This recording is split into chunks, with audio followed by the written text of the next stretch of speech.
would say that this is another example of government ignoring the will of this place. Members will recall that there was a motion that passed this place and every expectation that there would now be an inquiry, an independent inquiry into this issue, the issue of the prevalence of loneliness in South Australia. I've been involved in discussions with the government for I don't know how many months now, trying to land on how they will fulfil the will of this parliament in undertaking this inquiry. I have been assured on several occasions of all the different things that we're looking at in terms of getting this off the board. And I'm going to give a thanks to the Honourable Nat Cooks, the Minister responsible for this particular area, for working with me to try to ensure that. Sadly, it seems that the government doesn't think that putting money behind an independent inquiry that they have no interest in, despite the implications it has on our health system, it is a good use of public money.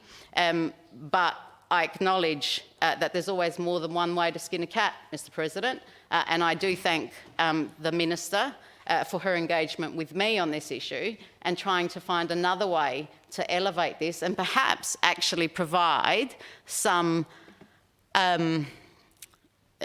meat to the bone in terms of why another inquiry and body of work should be done post this inquiry.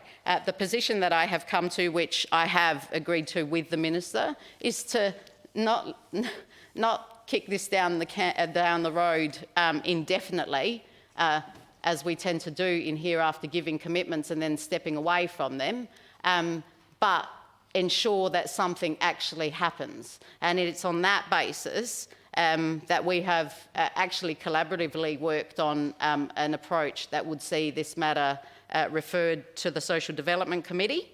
Let them do the initial body of work, be convinced by the evidence that's going to be provided by people who submit and provide evidence to that committee, and hopefully then get some more traction on what we know is an issue that does have huge consequences in our community.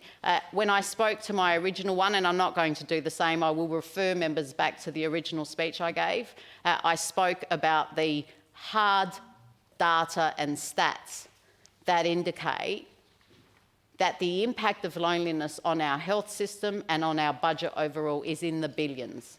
That the impact on a person from being the equivalent to smoking 17 cigarettes a day or being over 50 or 60% more likely to have a heart attack and so forth are already there and validated. And there is very good reason and logic to take on board the impacts that loneliness and the severity of it has on individuals in the community, has on their mental health, and by extension then has on our mental health and health crisis.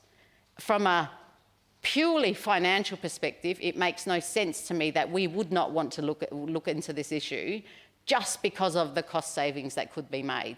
I know that there are agencies out there doing their level best. I know that the Minister responsible in this particular area is doing her level best to support and promote projects which deal with loneliness. But the point of this is not to continue to have a minister begging to Treasury for funds to be able to fulfil those projects, and certainly not in the piecemeal approach that we've done to date.